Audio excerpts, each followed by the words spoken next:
The Clemson football program last season missed the college football playoffs for the first time in 7 years.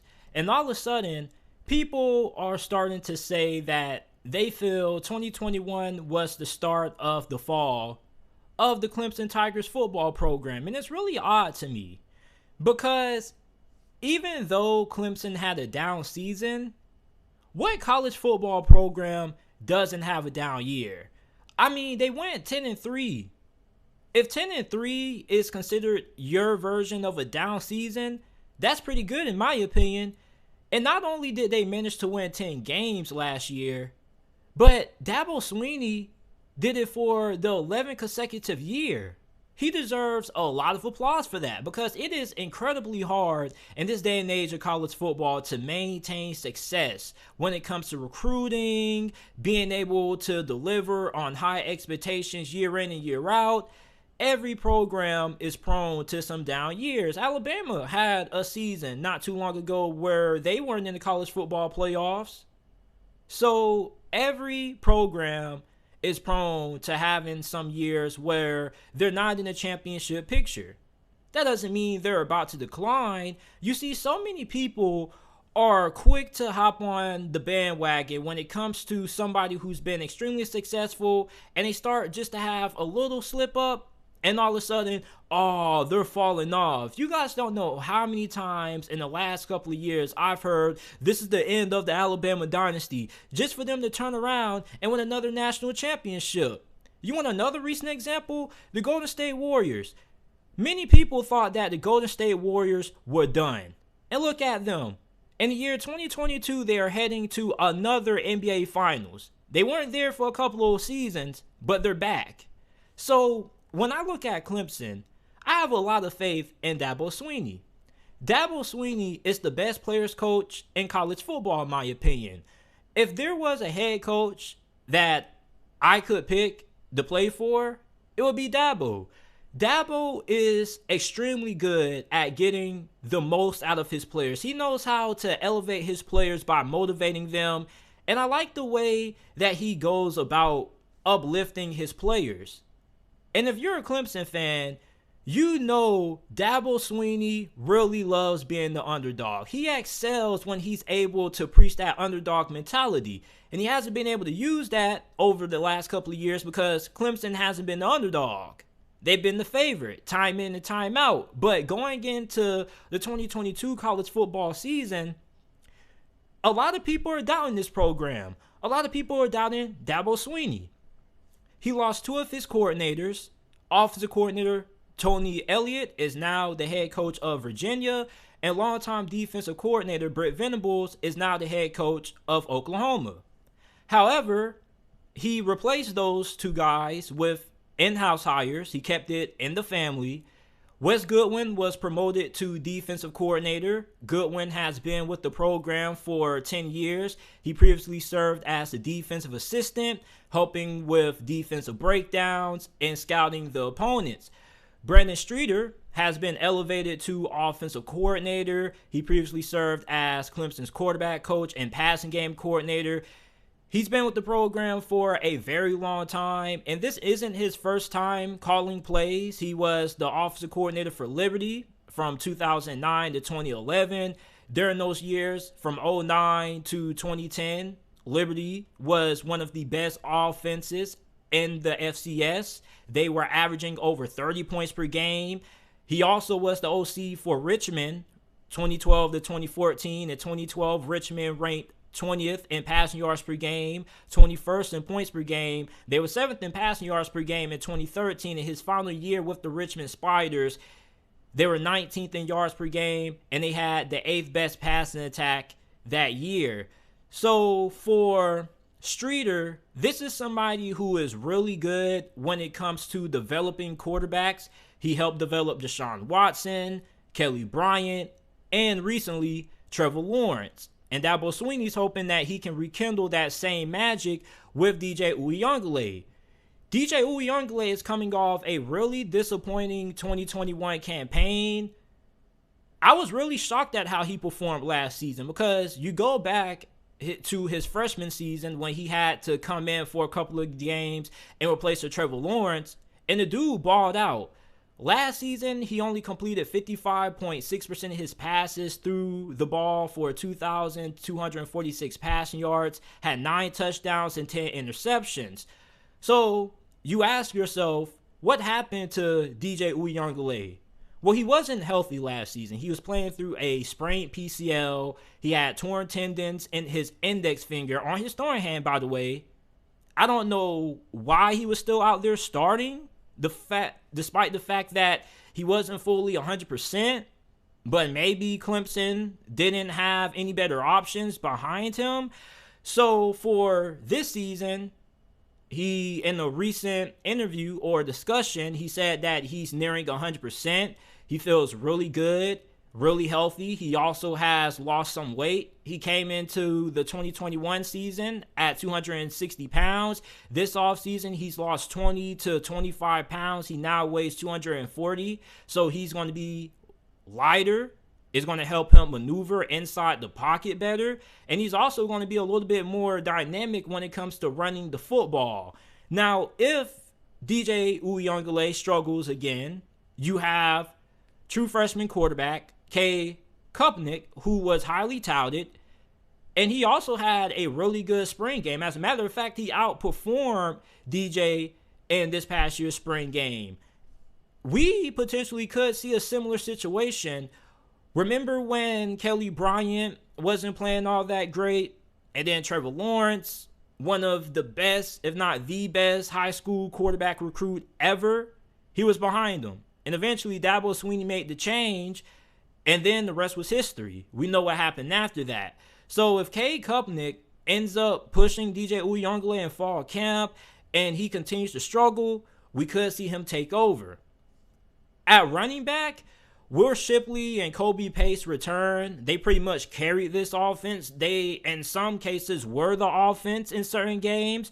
Will Shipley, as a freshman last season, had 149 carries, ran the ball for 739 rushing yards, averaged 5 yards per attempt, and had 11 touchdowns.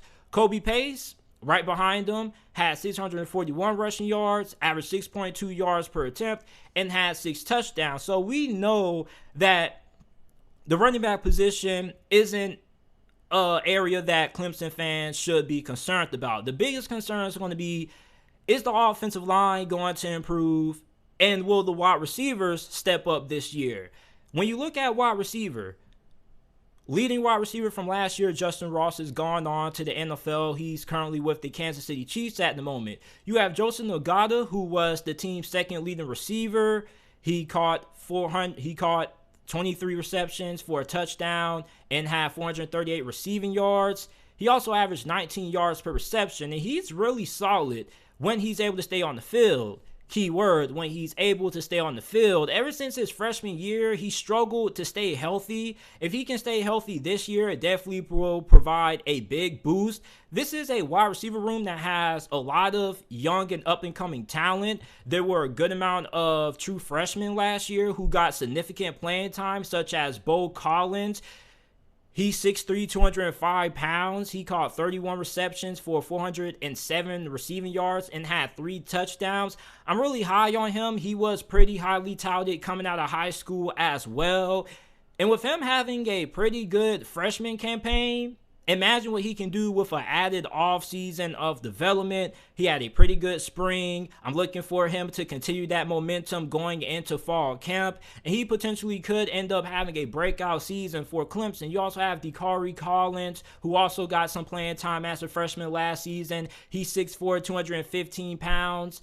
EJ Williams is a junior. He's going to be in the mix. You have tight end Davis Allen, who is a senior.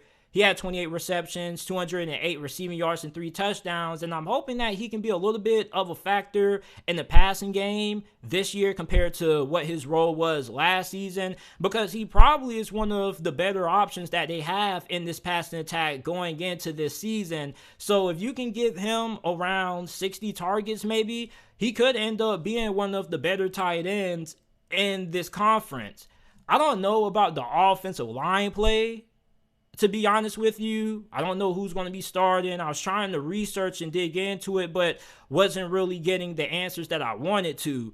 So the offensive line wasn't bad when it came to run blocking, but pass protection, it wasn't all that great. And if DJ Uyongoly is going to end up having a bounce back year, or Cade Kupnick is going to end up coming in and having a solid first year as a starter, this offensive line is going to have to perform a lot better in pass protection than what they did last season. This is a offensive line that does have talent. It's not as if they have under-recruited at the position. There is a lot of talent on this team. A lot of 4-5-star talent. Clemson always recruits at a very high level. So it's really on the coaching staff if this offensive line continues to struggle this year. Clemson does put a lot of emphasis on versatility. So normally you see their offensive linemen practice at a good amount of positions. You could have an offensive guard getting significant snaps at offensive tackle, offensive tackles also taking reps at offensive guard. They just love having that versatility in case injuries occur, which injuries are part of the game.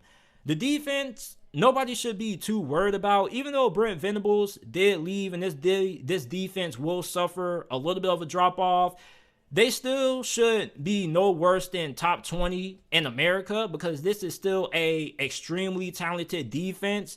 Their biggest loss is probably cornerback Andrew Booth. Fred Davis II is most likely going to be in line to replace him. He was a 4-star recruit coming out of the 2020 recruiting cycle. He was the 53rd ranked player, the 7th best cornerback in that recruiting class. Also hailing out of Trinity Christian Academy from Jacksonville, which is a city that I have grew up in my whole entire life. So I spent a lot of time watching Fred Davis play, and he is a pretty talented cornerback. He may be one of the better cornerbacks that Clemson has had in recent memory. I'm really excited to see what he's going to do this year if he gets the opportunity to start. And Clemson overall, I mean, this is still the most talented team in the ACC from a talent standpoint. Of course, you're going to have NC State, who also is going to be vying for that spot. You're going to have Wake Forest. You also can't forget about Miami in the Coastal with Mario Cristobal. I think that they're definitely going to be a big factor in the ACC championship picture this season. However, if you were probably a betting man and somebody was to come up to you right now and ask you, hey, you got $1,000. You got to put it on who you think is going to win the ACC. You most likely would be putting it down on Clemson. And I wouldn't disagree with you. I wouldn't get mad at that, because this is a team that underperformed last year. And even though they underperformed, they still were able to win 10 games. As a matter of fact, they started the season out 2-2. And after that start, they went 8-1 to close out the year. So for Dabo Swinney, he's going to have his guys ready to play. They're going to be motivated. He's going to preach that underdog mentality, how everybody's counting them out. Nobody's giving them a chance. It doesn't matter how highly ranked they're going to be when the AP Top 25 comes out, because the fan perception about Clemson right now is that they're about to fall off. Dabo Swinney hears all of the talking heads in the national media, and I'm pretty sure he hears a good amount of what fans are saying who are non-Clemson fans, and he definitely understands that Clemson probably has a lot to prove this year. So he's going to have this team ready to play, and they're going to be viewed as underdogs by many people, and he thrives when it seems like his back is against the wall. And I think that this is going to be another season that we end up seeing Clemson reemerge back into that college football playoff conversation. And I think that Clemson most likely could end up making it back into the playoffs this season. I think they're going to bounce back. Hopefully I'm right, because the last time I said the team was going to bounce back, it was LSU last season. And yeah, we saw how last season went for LSU, so hopefully Clemson proves me right. But you guys let me know how you guys are feeling about Clemson going into the upcoming college football season. Do you guys feel that this program will bounce back, or do you guys think that this is the start of the decline of the Clemson football program? Let me know down in the comment section down below.